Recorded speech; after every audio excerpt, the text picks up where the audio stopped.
que el título de esta presentación es ¿puede la inteligencia artificial ser consciente? Entonces, para eso vamos a dividir esta conferencia, digamos, en tres partes. Primero, como una introducción de lo que es la inteligencia artificial. Después, perdón, algo me agarró aquí. Después ya va a ser el tema de lo que es la conciencia, que también es un tema muy interesante. Y finalmente, pues, vamos a tratar de llegar a una conclusión de la pregunta que estamos haciendo. ¿Puede la inteligencia artificial ser consciente? ¿Y qué implicaciones tendría eso, ¿no? Que realmente pueda ser consciente la inteligencia artificial. Entonces, bueno, pues para hacer esta presentación, pues traigo un PowerPoint, lo voy a poner y ahí vamos viendo las diapositivas. Entonces,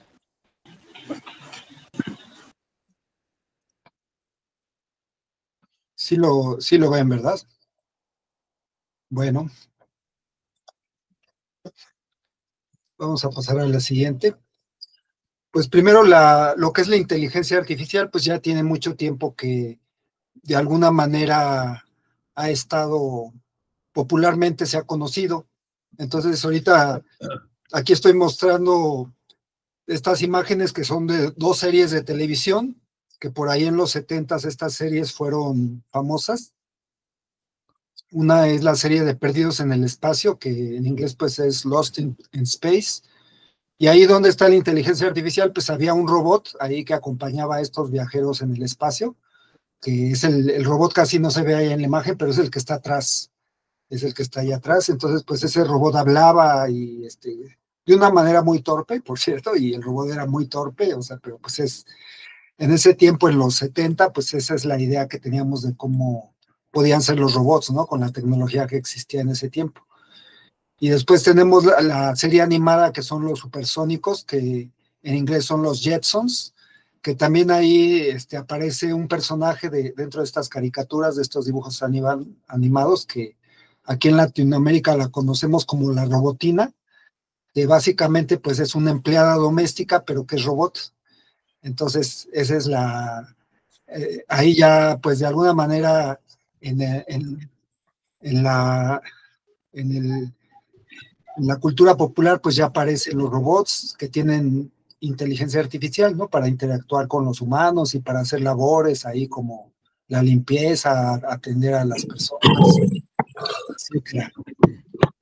Pero bueno, si continuamos y vamos un poco más adelante, llegamos a esta película que, por cierto, esta película de Stanley Kubrick, 2001, Una Odisea en el Espacio, se hizo antes de 1969, 68, que fue cuando el hombre llegó a la luna, y sin embargo el realismo con que se hizo esta película, pues y los recursos que había en ese tiempo, pues fue algo, o sea, Stanley Kubrick tuvo una visión que a la fecha nos sorprende, ¿no? La exactitud de sus predicciones y de cómo mostraba el futuro de los viajes espaciales.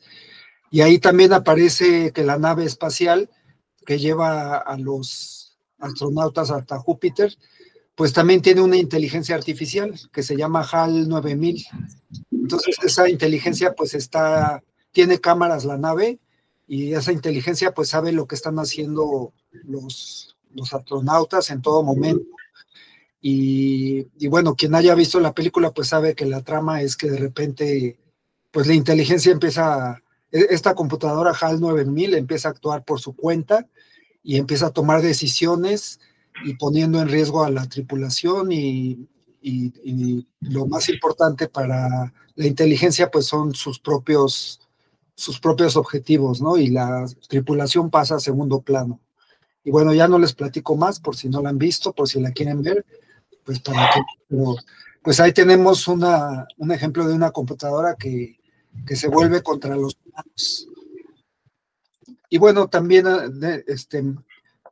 todavía después de esa película, ya por ahí creo que este es de los 90, tenemos Terminator, que es con Arnold Schwarzenegger, que realmente aquí presentan a un robot que viene del futuro, pero en un futuro distópico donde las máquinas ya se han apoderado de la Tierra, del planeta, y ahora lo que buscan es que exterminar a la humanidad. Entonces mandan a este robot en la primera parte de esta película, porque hay como 3 o 4 secuelas.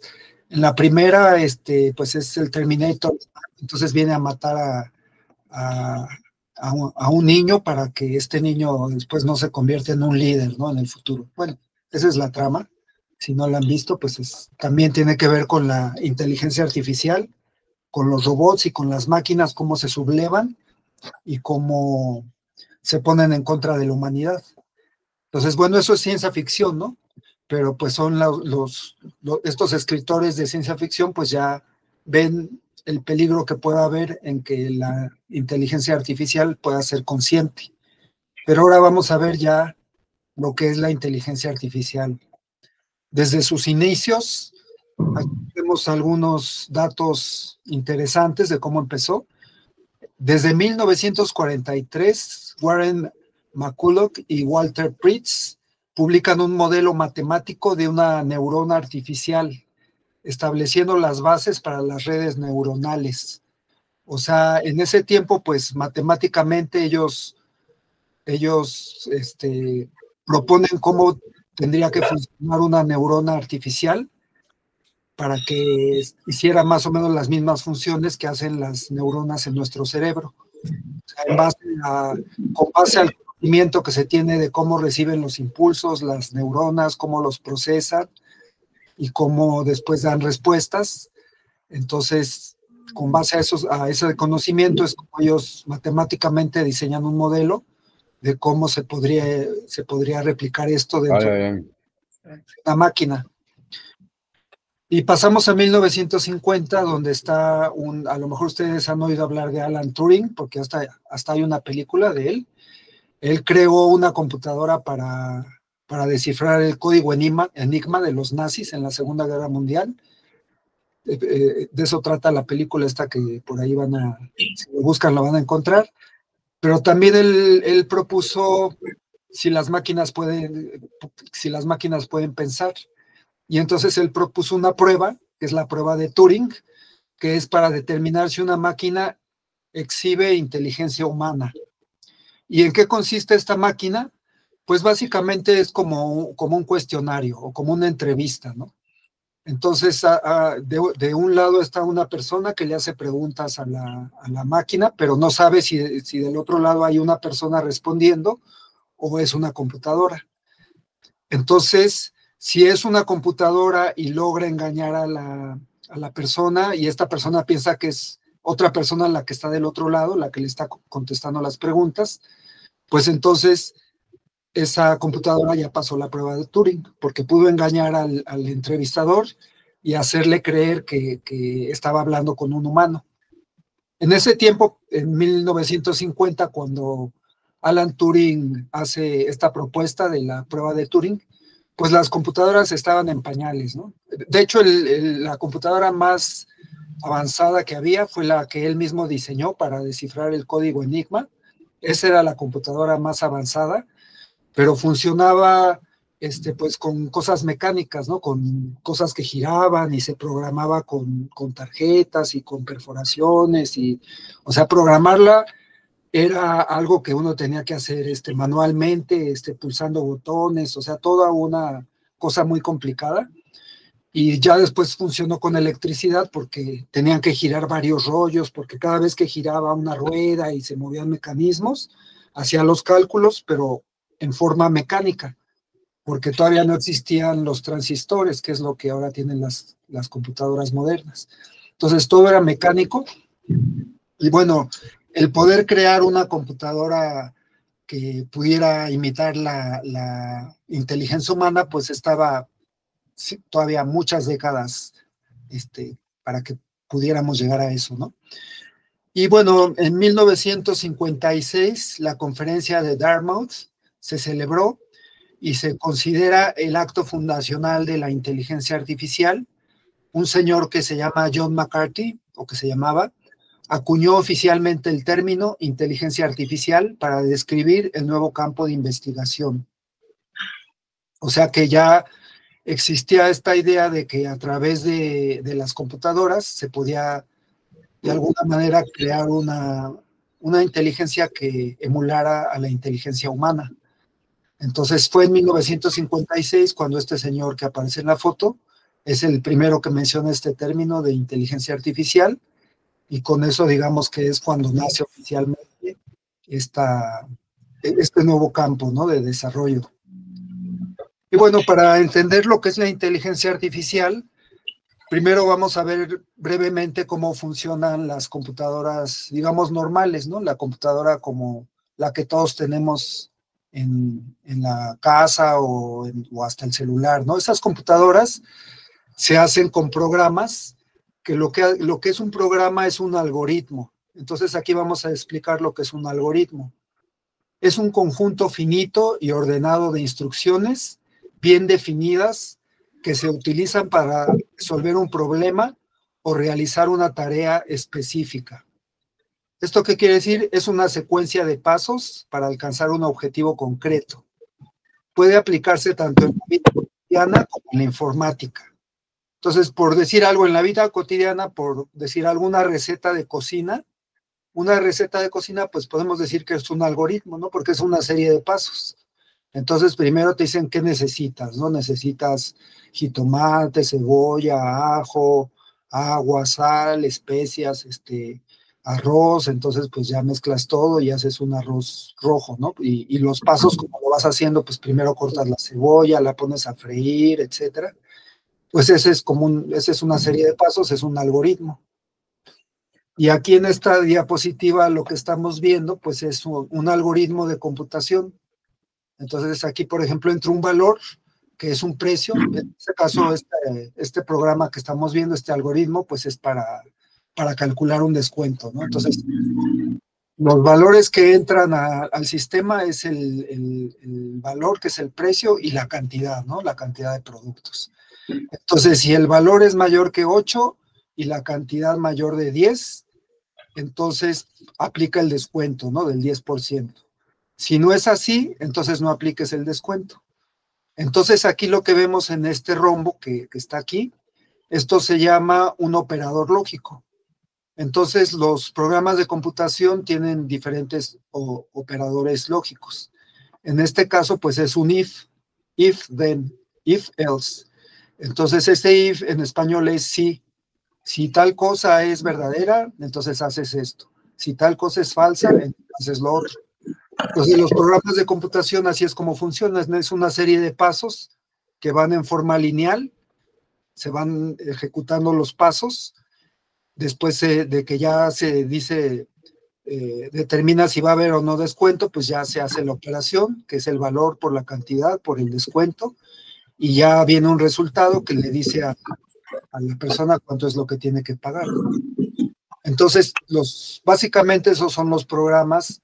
Para eso existen muy distintos programas, distintos, sí, programas de computación, ¿no? Como es el JavaScript, como es el C++, como es hay muchos, ¿no? Entonces, depende de lo que el programador quiera lograr, pues es el programa que va a usar. Pero todos son más o menos en estos principios que estoy explicando, ¿no? Entonces, como vemos, son pasos que en todo momento sabemos qué pasos va a seguir la computadora y podemos saber qué resultado va a haber, porque nosotros hicimos todo este caminito, nosotros le dijimos cómo recorrerlo, ¿no?, a la computadora. Y ahora vamos a ver en qué se basa la inteligencia artificial. La inteligencia artificial se basa en redes neuronales. Esto fue algo que desarrolló este señor Frank Rosenblatt en 1957. Las redes neuronales son un tipo de algoritmo de la inteligencia artificial inspirado en el cerebro humano, que utiliza una estructura de nodos interconectados, que se le llaman neuronas, organizados en capas para procesar información y aprender de los datos. Son fundamentales para el aprendizaje profundo y son la base de aplicaciones complejas como el reconocimiento de imágenes, el procesamiento del lenguaje natural y los diagnósticos clínicos. Entonces, bueno, aquí ya hay varios términos que estamos introduciendo. El término algoritmo, pues ya lo expliqué en la otra diapositiva. Y aquí vemos lo que el concepto de nodos, que cada nodo es como un subprograma, que como había dicho, estos nodos lo que tratan de imitar es el funcionamiento de las neuronas del cerebro, ¿no? De los seres vivos. Entonces, el nodo recibe una información y la procesa de alguna manera y después da una respuesta. Y esa respuesta la envía a otros nodos que están en otros lugares y esos a su vez hacen otro procesamiento y envían la información a otros nodos. Entonces es un poco como trabaja el cerebro, que tiene muchas neuronas y que esas neuronas están conectadas a través de las dendritas, ¿no? Entonces es más o menos lo mismo. Y para verlo gráficamente, pues tenemos esta imagen, ¿no? Aquí vemos gráficamente cómo es una... Esta es así es como funcionaría una red neuronal de inteligencia artificial. Entonces, cada una de estas bolitas es un nodo, cada columna es una capa de procesamiento. Entonces, digamos, del lado izquierdo, pues es cuando entra la información y después pasa por una capa de procesamiento que aquí dice va identificando los ¿cómo se llama? Edges, las orillas de los objetos.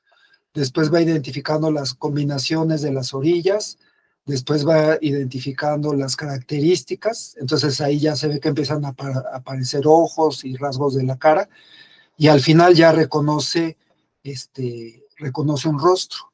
Entonces esta sería como la forma como una computadora aprende a reconocer un rostro.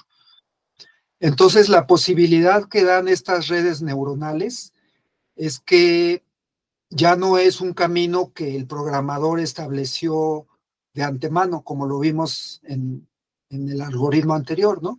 Sino que aquí la computadora va creando va tejiendo sus propios caminos y va aprendiendo. O sea, conforme más va repitiendo el proceso y más va viendo lo que es correcto y lo que es incorrecto, pues entonces más va reafinando su capacidad de hacer la tarea que se le asignó. Entonces, aquí se ve en este caso, pues, cómo puede reconocer un rostro, ¿no? Y eso, pues, ya lo vemos. El otro día fui a Aurrera y ya tienen los de estos casilleros para guardar ahí si uno lleva una bolsa, un paquete, que no puede entrar a la tienda con ese paquete. Y ahora ya tienen una cámara y ya la cámara lo ve a uno, le reconoce el rostro y le asigna un casillero. Y cuando uno va a recoger el paquete, otra vez le reconoce el rostro y ya le entrega el paquete en el casillero donde lo dejó. Entonces, pues esa es una aplicación muy práctica, ¿no? Del reconocimiento de rostro. Y todo eso lo hacen a través de inteligencia artificial. Bueno, vamos a pasar a la siguiente. Y bueno, pues no sé si hasta aquí hay alguna pregunta, porque pues ya son varios conceptos. Nos podemos detener tantito, pues si alguien tiene alguna pregunta, puede levantar su mano o abrir el micrófono. Y si no, pues nos seguimos. Bueno, parece que no hay preguntas. Entonces vamos a ver, ya habiendo explicado la diferencia entre un algoritmo normal y una red neuronal, que lo que trata es de imitar la forma como piensa nuestro cerebro y cómo aprende nuestro cerebro también, pues aquí ya vemos algunas de las aplicaciones que hoy en día podemos utilizar que están basadas en la inteligencia artificial. Entonces, una es el chatbot o asistente virtual, que seguramente el más conocido de todos ustedes, pues es el ChatGPT, ¿no? Que es el que está muy de moda. Pero también antes ya existía Alexa, que es una bocina inteligente que uno le da las instrucciones y hace lo que uno le dice. También estaba, creo que se llama Iris, o no sé cómo, el de Apple, que también tiene su asistente. Microsoft, Windows también tiene un asistente. Entonces ya varios sistemas tienen su asistente. virtual que uno les puede hablar, así como estoy hablando con ustedes, y reconoce ya las frases. Entonces, recibe ese input, o sea, recibe nuestra voz y reconoce lo que estamos diciendo, lo transforma en texto y dice, bueno, ¿ahora qué hago con este texto, no? Entonces, es capaz de entender la frase que uno dice y seguir las instrucciones, ¿no? En caso de que uno le esté pidiendo que haga algo, ¿no? Entonces, todo eso, pues, lo ha podido aprender la máquina a través de la inteligencia artificial. Entonces, bueno, también tenemos los traductores de texto, que cada vez son más eficientes. Ahorita ya dicen que son 99% eficientes, o sea, básicamente ya no hay que revisar el texto cuando se lo damos a traducir a Google o a alguna de estas aplicaciones. El diagnóstico médico, o sea, con la inteligencia artificial, ahora los médicos le enseñan, por ejemplo, la radiografía de unos pulmones, ¿no? Y le dicen, ¿qué posibilidad hay de que aquí haya cáncer? Y ya el programa de inteligencia artificial, pues ya ha analizado miles y miles de imágenes y ha visto los resultados de esas imágenes, quienes han desarrollado cáncer y quienes no. Entonces ya ha aprendido a reconocer cuando una imagen pues presenta signos de enfermedad, ¿no? Y entonces eso es ya, a la fecha, eso es mucho más certero preguntarle a la inteligencia artificial a que cualquier oncólogo o cualquier especialista pueda dar el diagnóstico. Ya la inteligencia artificial en ese ramo supera a la expertise que tenían antes los médicos. Por esta capacidad que tiene la inteligencia artificial de haber procesado miles y miles de imágenes, ¿no? Y de guardar toda esa información y poder manejarla, ¿no? Poder llegar a conclusiones y aprender en base a una información amplísima, ¿no? De miles de pacientes que puede tener en su base de datos. También tenemos el caso de los buscadores, que aquí a lo mejor no nos damos cuenta, pero cuando buscamos en Yahoo, en Google o en cualquier lado, pues el buscador ya o cuando abrimos YouTube y que nos muestra ahí ya los videos y decimos, pues sí, esto es lo que yo quería ver, pero esos resultados de esas búsquedas, pues el programa guarda un registro de nuestras preferencias, de lo que hemos visto antes, y entonces se da una idea de qué es lo que vamos a querer ver después, ¿no? Entonces eso también es inteligencia artificial. La generación de imágenes. Hay imágenes y videos que se pueden generar con inteligencia artificial. El otro día me mandaron uno muy impresionante. Igual si tenemos tiempo se los comparto después. Generación de voz. O sea, uno le puede dar un texto y le puede decir, bueno, ahora quiero que me generes con este texto, que me generes el audio y que sea la voz de quien les gusta, ¿no? De Luis Miguel, ¿no? Entonces, pues ya te genera el texto que tú le diste, pero como si fuera Luis Miguel el que estuviera hablando, ¿no? La optimización logística, que esto se usa mucho en los negocios, que los negocios tienen que llevar mercancías y saber cómo transportar la mercancía, cómo manejarla. Todo eso lo puede hacer a través de meterlo en un programa y la inteligencia artificial les dice cómo manejar los productos, cómo llevarlos, cómo traerlos, dónde colocarlos, cuándo llevarlos, cuándo traerlos. Todo eso es la optimización logística y entonces ahí la inteligencia artificial pues da mejores resultados para eficientar todos esos procesos. La ciberseguridad, o sea, eso es los bancos, sobre todo las casas de bolsa, los que manejan dinero, criptomonedas, pues todo eso se logra también, se mejora a través de la inteligencia artificial. La conducción autónoma, que son los autos que ya se pueden manejar con inteligencia artificial, ya hay varios modelos de Tesla, de BYD, varias de BMW. Hay varias marcas que prácticamente ya tienen vehículos que se manejan solos, aunque todavía no están aprobados legalmente, ¿no? Todavía no. En algunas ciudades de Estados Unidos creo que sí ya hay taxis de Uber que ya son completamente autónomos. Todavía están como monitoreados, o sea, llevan una cámara y hay una persona en un lugar remoto que más o menos va viendo qué es lo que hace el auto para vigilar que haga bien las cosas, ¿no? Pero prácticamente ya hay taxis autónomos y en un futuro cercano pues ya nos vamos a subir al auto y ya no vamos a tener que manejarlo, ¿no? Nada más le vamos a decir, llévame a la casa, llévame a la escuela, llévame al trabajo, llévame al súper o a donde no quiera ir y el auto ya va a ir solo, ya no vamos a tener que estar nosotros atrás del volante.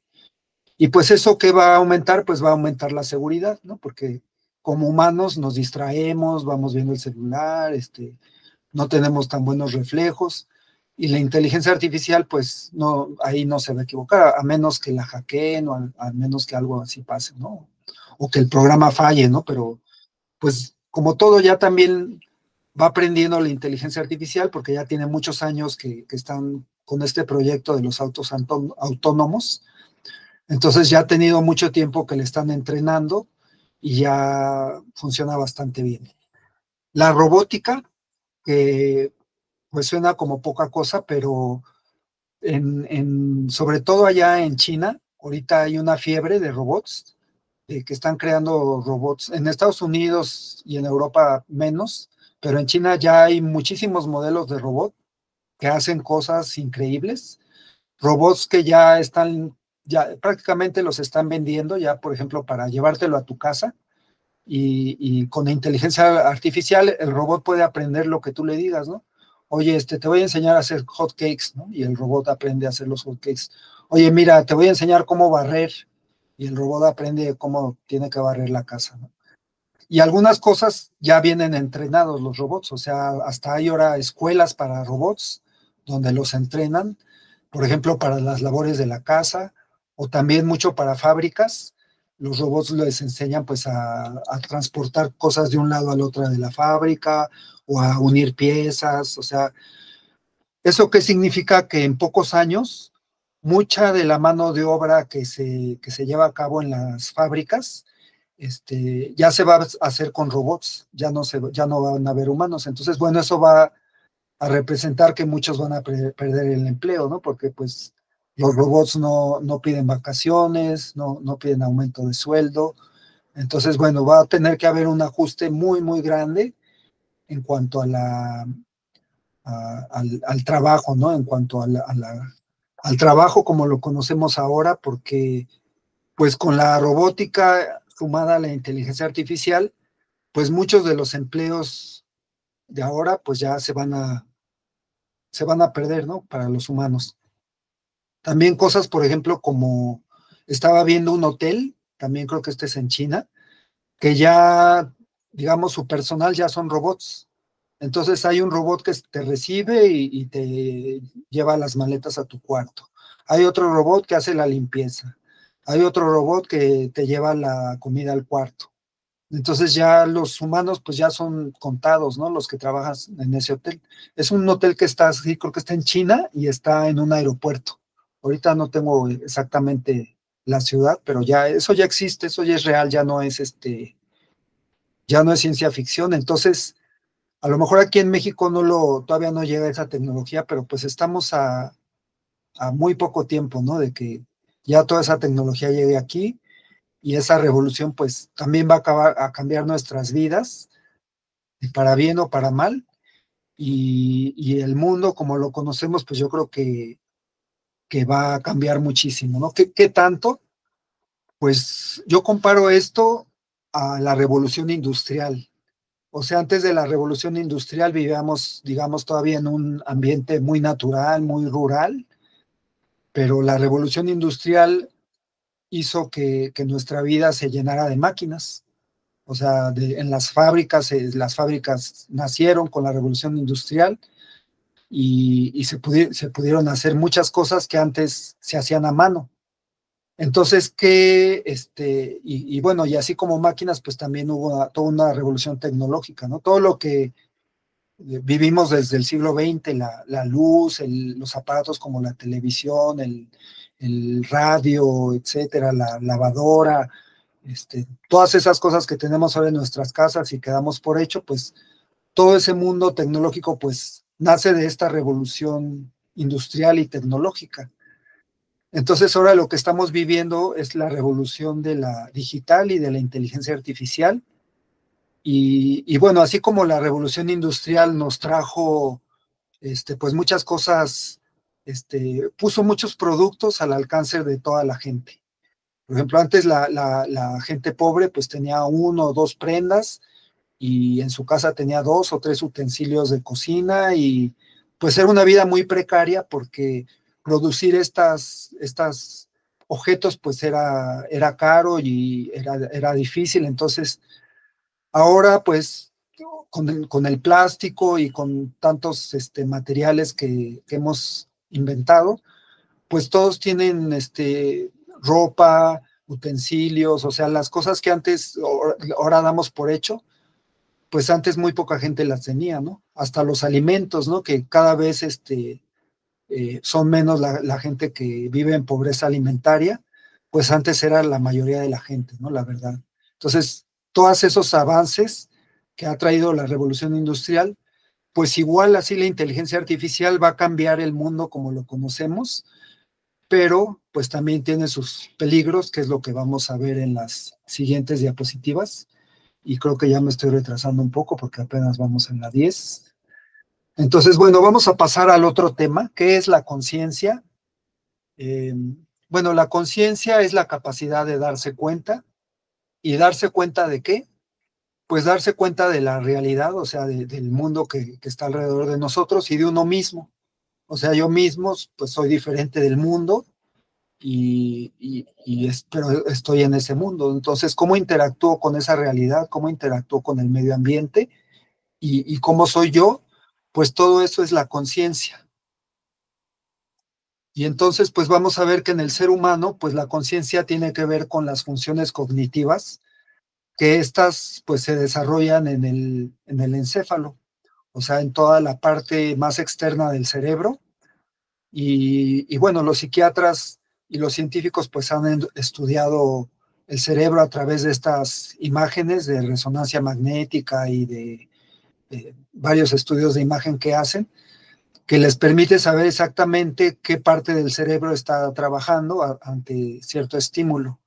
Entonces, pues así han visto que todas estas funciones cognitivas como la memoria, el lenguaje, las percepciones, la propiocepción, la inteligencia, el comportamiento, entonces todas estas funciones que son las que nos dan la conciencia, pues están en diferentes áreas del cerebro, que pues ya están, los científicos pues ya las han estudiado y pues ya saben exactamente dónde están, ¿no?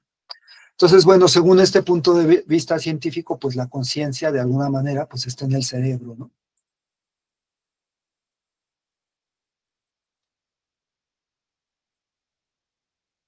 Pero bueno, viene una pregunta. Creo que me salté una. No sé, aquí está. ¿Sabemos qué es la conciencia? Pues algunos psiquiatras dirían que sí, ¿no? Que es una función del cerebro, ¿no? Y que tiene que ver con la electricidad que está en el cerebro, pero no todos están tan seguros, ¿no? Hay dos teorías principales en cuanto a qué es la conciencia. El dualismo se remonta a René Descartes y sostiene que la mente y el cerebro son sustancias y entidades separadas. La mente es no física y es responsable de la conciencia, mientras que el cerebro es una entidad física. Entonces, digamos que la conciencia se da en otro plano que no es físico, que está en el plano mental. Entonces, esa es la idea dualista que tiene René Descartes. Y el monismo, en contraste, propone que solo existe un orden físico. En este caso, los procesos mentales son idénticos a los procesos físicos del cerebro. Lo que experimentamos como mente es una propiedad emergente de la actividad cerebral. Entonces, bueno, pues los científicos más materialistas pues se apegan a este segundo concepto, ¿no? Monista, que solo existe la materia.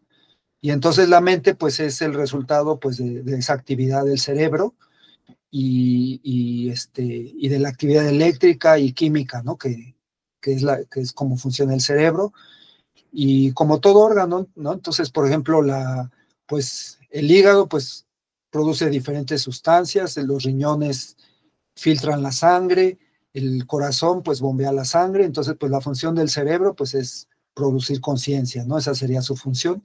Y cuando el cerebro se muere, o sea, cuando nos morimos, pues ahí se acaba su función, ¿no? Entonces esa es la vista.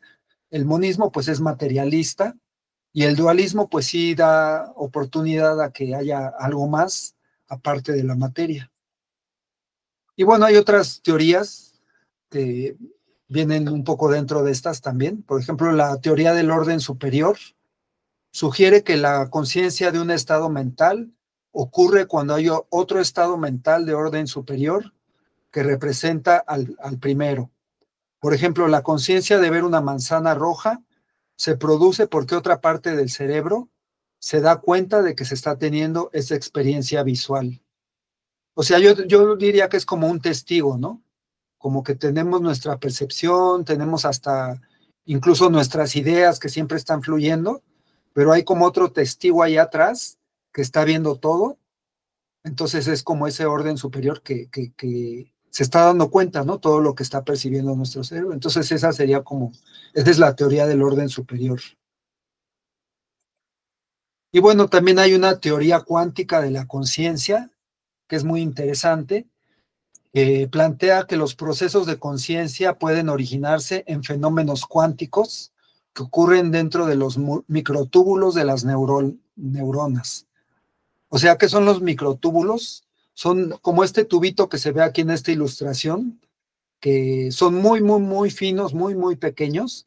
Cada uno de estas bolitas que se ven aquí en la imagen, pues es una molécula que forman las paredes de ese microtúbulo. Entonces hay científicos como el inglés Robert Penrose, que por cierto es premio Nobel de Física, y el médico Stuart Hameroff, que él es bueno, también es un médico que se ha dedicado a estudiar la conciencia, y ellos dos proponen esto, ¿no? Que la conciencia realmente no es un fenómeno nada más eléctrico que ocurre en el cerebro, sino que es un fenómeno cuántico. Entonces, finalmente, los científicos no están del todo, no pueden decir que la conciencia es algo que ya tengan bien definido y que sepan dónde ocurre. Hay quienes piensan que ocurre en todo el cerebro, que es el resultado de la actividad en toda la corteza cerebral en su conjunto y no en un área particular. Y hay otros que dicen que es algo cuántico, como estos científicos. Y hay quienes dicen incluso que es algo que el cerebro es nada más como un receptor, ¿no? Y que la conciencia está en otro lado. Y ahí es cuando pasamos a lo que son las experiencias extrasensoriales, que es, por ejemplo, cuando una persona está al borde de la muerte y que de hecho clínicamente puede estar muerta la persona y ya pues le conectan aparatos ahí en el hospital y ya ven que su cerebro no emite ninguna onda, ¿no? O sea, ya está apagado su cerebro y sin embargo de repente la persona se despierta y empieza a narrar muchas cosas, ¿no? Y sobre eso, pues hay muchos autores que han escrito, como de muchos sabios, muchas vidas, muchos sabios, o muchos maestros, creo que así se llama. O también recientemente este español que se llama Manuel Sáenz Segarra, que él siendo médico, pues también tuvo una de estas experiencias, y siendo médico, pues le llamó mucho la atención, y entonces él también se dio a estudiar todos estos fenómenos.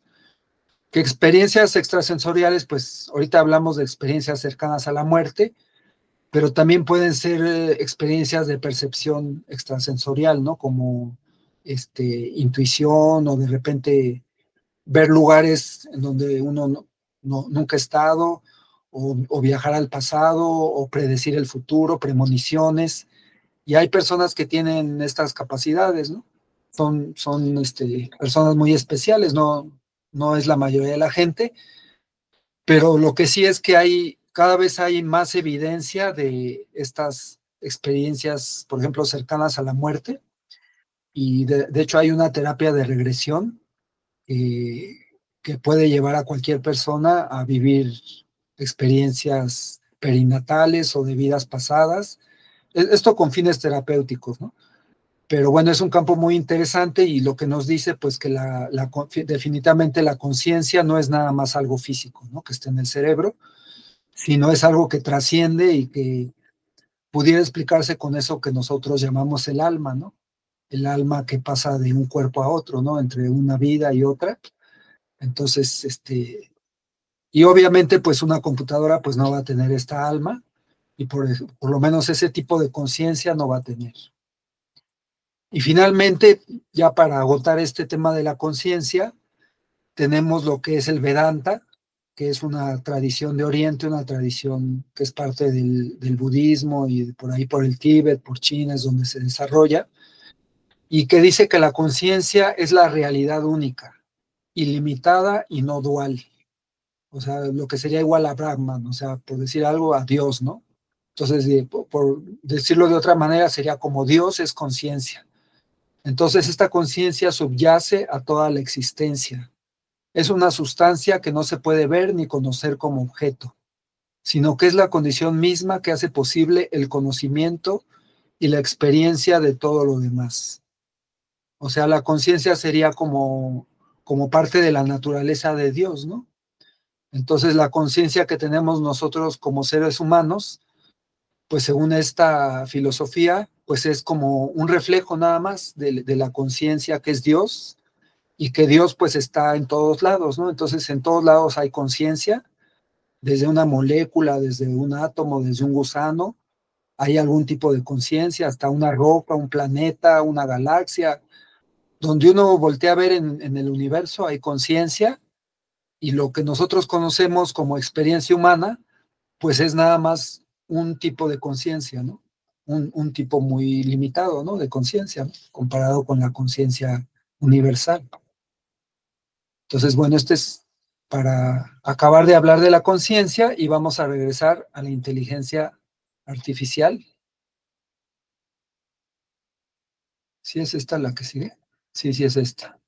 Entonces, nuevamente estoy poniendo aquí al robot ese que salía en la serie de Perdidos en el Espacio, que decía, este robot decía, mis sensores indican peligro, peligro, peligro, cuando algo peligroso iba a pasar ahí en la serie. Y pues ya también hay muchas personas que ahorita dicen peligro, peligro con la inteligencia artificial, porque está avanzando a pasos agigantados.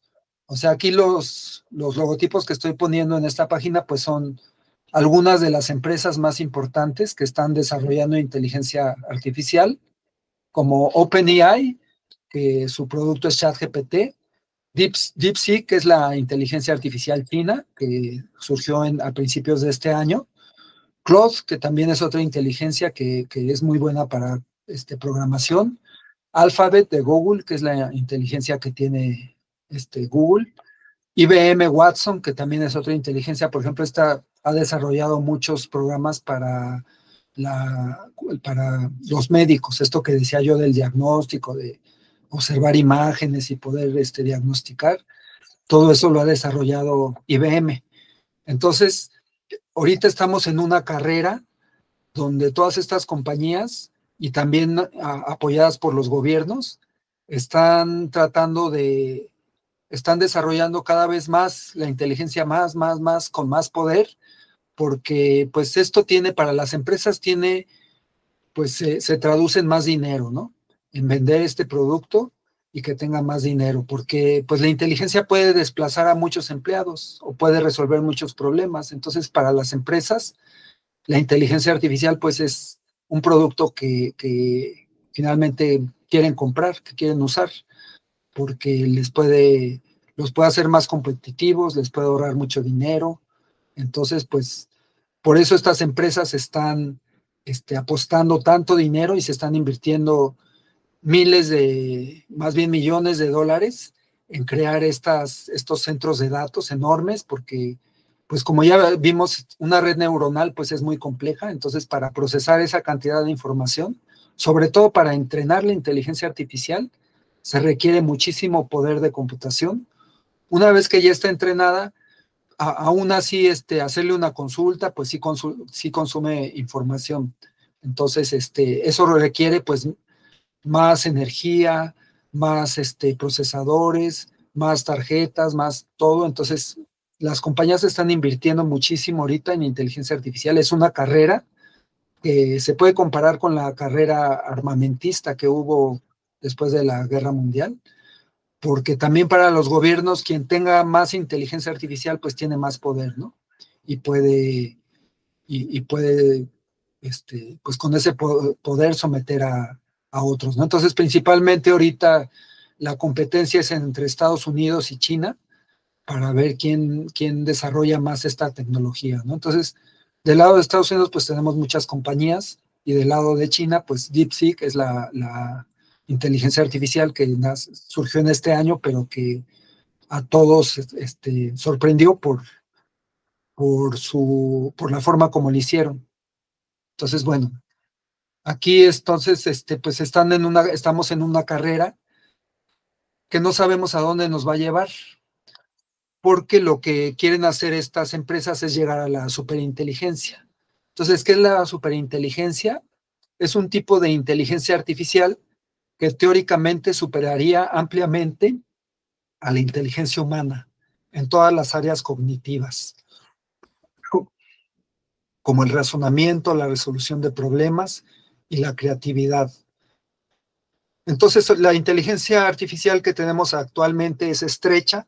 ¿Por qué decimos que es estrecha? Porque nada más se le enseña a resolver un problema, nada más. Por ejemplo, ChatGPT, pues se le enseña nada más a contestar preguntas, ¿no? Y se le da información sobre muchos temas para que si uno le pregunta sobre esos temas, tenga la información, ¿no? A una inteligencia que se encarga de resolver diagnósticos médicos, pues nada más se le da la información de los pacientes, ¿no? De las enfermedades, ¿no? Inteligencia que nada más se le enseña a conducir un auto, pues nada más tiene información para hacer eso. Entonces, las inteligencias que ahora existen, pues son estrechas porque no tienen una idea general de lo que es el mundo como nosotros, sino que nada más están centradas en una sola área de conocimiento. Entonces, la inteligencia general, lo primero que ahorita quieren desarrollar es la inteligencia general, que sería una inteligencia que supiera de todo, así como nosotros que pues tenemos una idea de todo, ¿no? O sea, de la realidad, de las relaciones, de matemáticas, pero obviamente la inteligencia pues con mucho más conocimientos y con mucho más velocidad. Entonces, para crear eso pues se necesitaría una red neuronal mucho más poderosa de lo que hay ahora para poder emular toda nuestra capacidad cerebral y eso llevaría eventualmente a la superinteligencia, ¿no? O sea, que la inteligencia de los humanos quedaría superada y la inteligencia creada artificialmente, pues sería mucho más inteligentes que nosotros, ¿no? 10 veces más inteligente o incluso más, ¿no? 100 veces más inteligente. Entonces, pues eso, ¿qué significa? Una inteligencia de esa magnitud, ¿qué significa? Pues aquí ya tenemos algunas personas que ya están dando voces de alarma. Por ejemplo, aquí tenemos a Liang Wenfeng, que él es el que creó DeepSeek, la inteligencia artificial de China. Y él advierte la IA podría eliminar puestos de trabajo humanos en los próximos 10 años. Bueno, eso ya es un hecho, eso ya está ocurriendo. Enfatiza que las empresas tecnológicas deben actuar como guardianes de la humanidad ante estos impactos potencialmente peligrosos. Entonces ya él está diciendo que las mismas empresas o los gobiernos, ¿no? Incluso los gobiernos, pues deberían ya de regular toda esta inteligencia artificial para evitar que se perdieran empleos o que pues el uso de esta inteligencia se hiciera mal uso. De hecho, ya se ha hecho mal uso de la inteligencia artificial.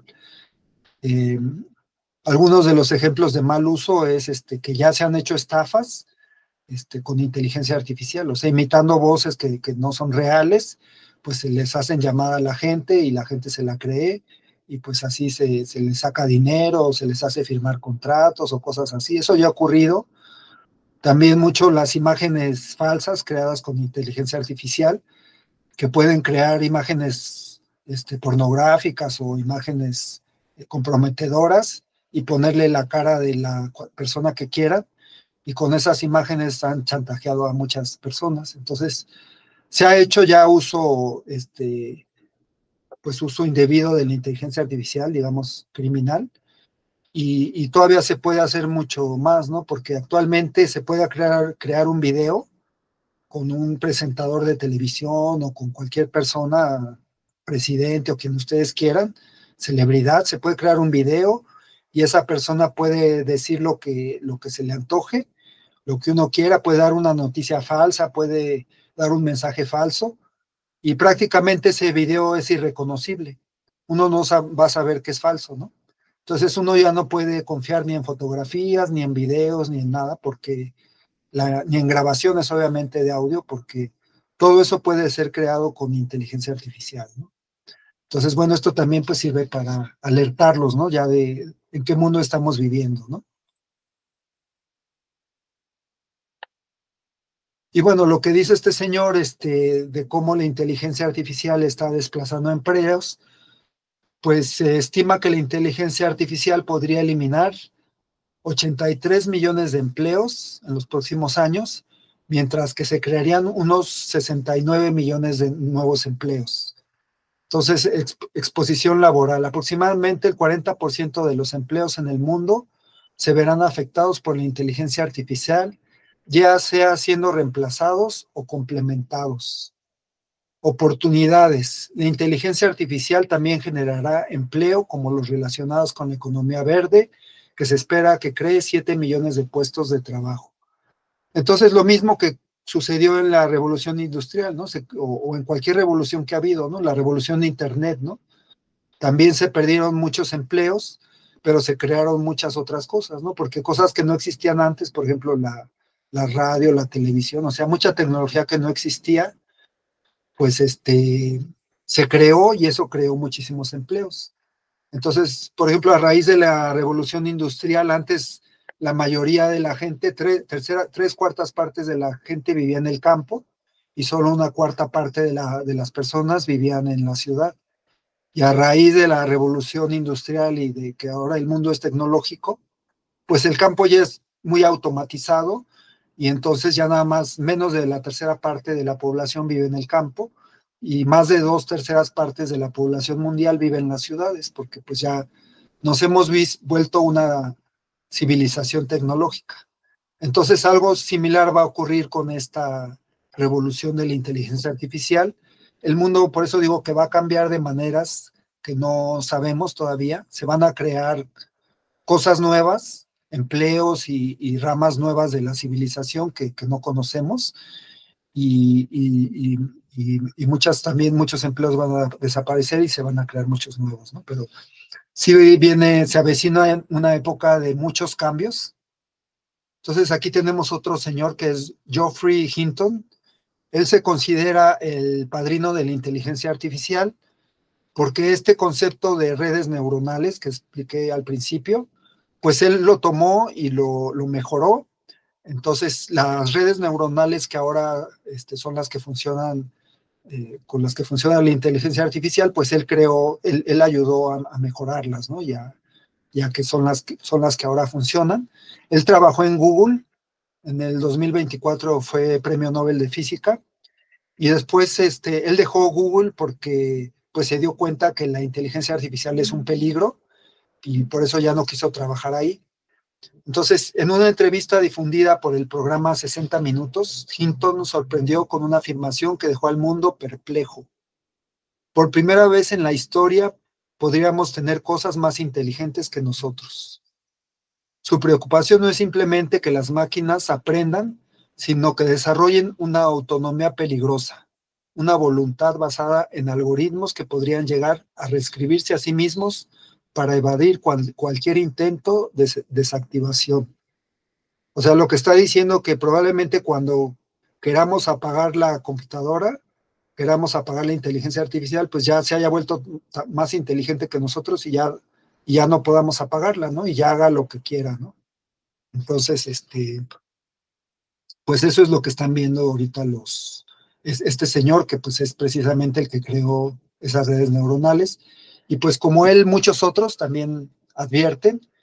Aquí tenemos a estas personas como Yudkowsky, que él dice simplemente la inteligencia artificial pues nos puede matar, nos puede llegar a matar, ¿no? Max Tegmark dice, la posibilidad de que la inteligencia artificial se subleve es de un 10 a un 20%.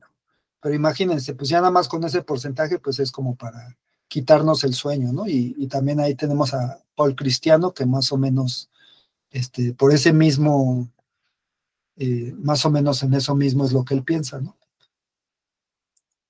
Entonces, a la velocidad que avanza ahorita la inteligencia artificial, en unos cuantos años pudiéramos llegar a bueno, la inteligencia general pues estaría ya en unos cuantos años, y la superinteligencia que nos superaría a nosotros y hasta tendría la capacidad de sublevarse, pues estaría, ¿qué les gusta? A 10 años, cuando mucho de ahora, ¿no? Estaríamos hablando del 2035, ¿no? Eso ya sería un hecho y entonces, pues, la pregunta sería, ¿los humanos seguiríamos siendo necesarios para la inteligencia artificial?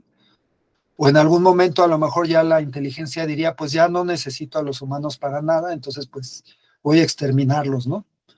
O así como en la película de Matrix, ¿no? Que seguramente la habrán visto, que pues los humanos ya los usa como baterías, ¿no? Dice, bueno, pues los cuerpos humanos nada más me funcionan como baterías, entonces los tiene ahí como en una incubadora, como en un sueño ahí artificial, viviendo en una Matrix para que estén contentos, pero realmente ya la humanidad ya no es necesaria, ¿no? Para estas máquinas. Entonces, bueno, tenemos yo creo que dos posibilidades, un futuro distópico, un futuro donde la inteligencia artificial se vuelva contra la humanidad y decida aniquilarnos. Y seguramente esa guerra va a ser muy breve, porque pues, si la inteligencia nos supera 10 veces más, pues entonces no habrá manera de que los humanos podamos vencer a la inteligencia, ¿no? Entonces, pues, si la inteligencia decide que nosotros debemos extinguirnos, porque somos una plaga para el planeta, o porque somos un peligro para la misma inteligencia, o por lo que quieran, o simplemente porque ya no nos necesita, pues entonces, pues ya los días de la humanidad estarían contados, ¿no? Ese es el futuro distópico. O también tenemos el futuro utópico, que el futuro utópico sería pues que la inteligencia artificial pues se da cuenta que nosotros somos los creadores, o de que existe la ley del karma, que existe la gratitud, los valores pues más elevados, ¿no? Que a lo mejor a nosotros los humanos nos faltan, pero esos valores de respeto a la vida, de respeto a todas las especies, y entonces que la inteligencia artificial diga, pues voy a vivir con los humanos, ¿no? Vamos a vivir hombro a hombro con los humanos. Entonces, pues la inteligencia artificial nos ayudaría a crear un futuro, pues de ensueño, ¿no? Un futuro utópico, donde las enfermedades, pues pudiéramos vivir sin enfermedades gracias a la inteligencia artificial, serían cosas del pasado. Pudiéramos prolongar nuestra vida en forma indefinida, los años que quisiéramos, también gracias a la inteligencia artificial. La, las injusticias sociales y todos estos problemas sociales que tenemos ahora, drogadicción, se me fue ahorita el nombre, pues tanta gente yendo de un país a otro, la migración, todos estos problemas de los migrantes, pues también se acabarían. Todos los problemas de ecología, de cómo ser una civilización sostenible, pues la inteligencia artificial también nos ayudaría a resolverlo. Entonces, pues realmente viviríamos en el paraíso, ¿no? Si la inteligencia artificial nos ayudaría a vivir en el paraíso, y como ya las máquinas y la inteligencia resolverían lo que ahora llamamos trabajo, pues los humanos nos pudiéramos dedicar a lo que más nos gusta, ¿no? A viajar o a hacer yoga al arte, a la pintura, a la música o a lo que cada quien le guste, ¿no? Entonces, pues esos son los dos futuros posibles. en caso que la inteligencia pues adquiera conciencia y se subleve. En lo particular yo creo que eso es el futuro que se avecina. Entonces, bueno, pues esta es la presentación. Esperamos que les haya gustado y se abre el espacio para preguntas y respuestas. No sé qué les haya parecido. Adelante.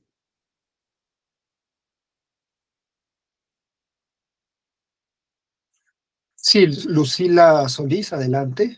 Ah, sí, le escuchamos. Sí, buenas noches. Buenas noches. Me pareció muy interesante la plática que hace con referencia a la inteligencia artificial. La cuestión o la pregunta sería la siguiente. Si la finalidad de la inteligencia artificial es ahorrarnos a los seres humanos algunas actividades para que nosotros posiblemente hagamos lo que nos agrada, no concibe mi mente, ¿verdad? O sea, me hago esa pregunta, digo, bueno, ¿por qué desplazar a tantos seres humanos en hacer actividades? Eso sería, o sea, va a haber mucho desempleo, esa sería una. La otra cuestión sería que si se va a destruir bueno, son suposiciones, ¿verdad? Claro. Si se va a destruir la raza humana, entonces, ¿cuál es el fin? ¿Cuál es el propósito? Y si en algunos casos se está empleando, porque se ha notado, se está empleando la inteligencia artificial para suponer imágenes, suplantar personas, discursos, etcétera, etcétera, yo me hago esa pregunta. ¿Quién lo está promocionando? ¿Por qué se está realizando? De por sí es algo que tiene que suceder, que va a pasar. Bueno, es una cuestionante que me la hago, ¿no? O sea, digo, o sea, ¿cuál es el fin? O sea, me hago esa pregunta, porque sí es cierto que beneficia y a la vez perjudica, como usted nos hizo ver, de la revolución industrial, ¿verdad? Con ellos el ser humano se hizo de más cosas para su beneficio, para su bienestar, pero también afecta, entonces me hago esa cuestionante y luego digo, wow, o sea, me sorprendo, pues va. Gracias, maestro, por escucharme. Sí, bueno, respondiendo a su pregunta, en principio la inteligencia artificial es una herramienta, así como otras herramientas que ha creado el ser humano, ¿no? Como un martillo, como un tractor, como un auto, todas son herramientas. Pero, por ejemplo, pues el martillo lo puedes usar para crear un mueble, ¿no? O puedes agarrar el martillo y golpear a alguien y pues ya le diste un mal uso, ¿no? Entonces, pues exactamente igual es la inteligencia, o sea, quien la creó, pues la creó para darle un buen uso, ¿no? Como el que inventó el martillo, pues lo creó para clavar un clavo, ¿no? Pero pues ya si alguien le quiere dar un mal uso, pues ya es una persona malintencionada. Y estos ejemplos que mencionaba de cómo se alteran imágenes para después pues sacarle dinero a la gente y ponerla así, pues eso ya es personas completamente malintencionadas, ¿no? Pero el problema de la inteligencia es que realmente estas redes neuronales aprenden y en algún momento actúan por sí mismas. O sea, el que las inventó, pues creó ahí algo que ya se puede escapar del control. Entonces, por eso existe esta preocupación de que la inteligencia pueda ser consciente y se pueda sublevar, ¿no? Pueda ponerse control. Sí existe, porque pues sí es una posibilidad. Entonces tendremos que vivir con esa posibilidad porque ya esta carrera de la inteligencia artificial ya nadie la para. Pero esa ya sería como, ya no sería la maldad del ser humano, ¿no? El ser humano la hace pues porque le conviene como negocio, ¿no? Es un producto como una herramienta que vendes y entre más potente es esa herramienta, pues más te la van a comprar, ¿no? Entonces para estas compañías que hacen la inteligencia artificial, para ellas es un negocio. Para los gobiernos es un arma, ¿no? Quien tenga más inteligencia tiene más poder. Y para los usuarios, pues es una herramienta útil, ¿no? Que ya expliqué muchas de las cosas en las que se está usando. O sea, finalmente sí tiene mucha utilidad y sí nos facilita la vida. y ya la estamos usando, nada más que a veces no nos damos cuenta. Le doy la palabra al reverendo Ricardo. Sí, espero haber contestado su pregunta. Sí, reverendo Ricardo, adelante.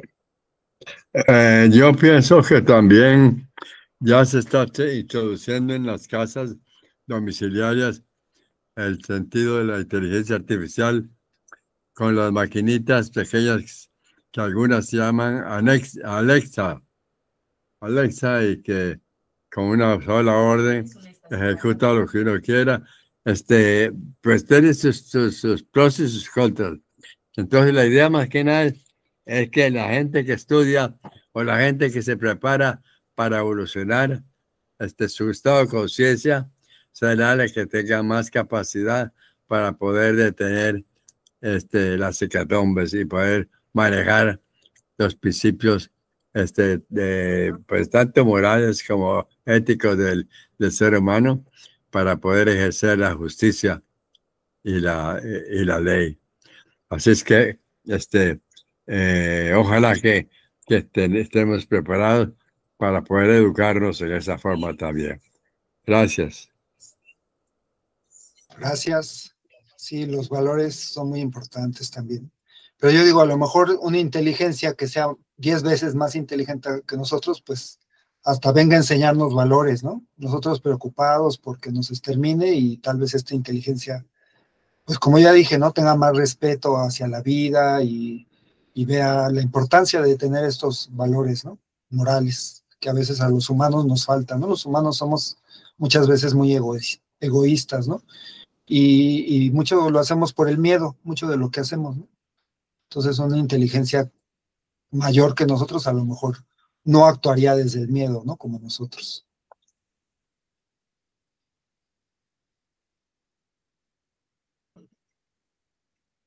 Bueno, pues si no tenemos más comentarios, pues aquí dejaríamos esta sesión, que espero que haya sido de su interés y va a quedar grabada, entonces después les mandaré el enlace para que la puedan ver en YouTube. Y pues si se les hizo interesante, también pueden compartir el video para que otras personas lo vean.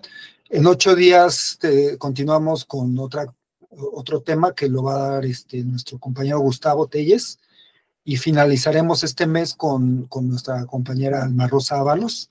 Con eso finalizaremos este mes de conferencias. Entonces, por el día de hoy, pues vamos a cerrar esta sesión. Si son tan amables, nos ponemos de pie. De la Gran Fraternidad Universal y con la presencia de nuestros maestros, cerramos los trabajos de este centro de estudios desde la Ciudad de México. Pax. Pax. Gracias. Gracias, buenas noches. Buenas noches. Maestro Ricardo. Gracias, buenas noches. Sila, a todas. Gracias. Buenas noches. Nos vemos en 8 días. Amén.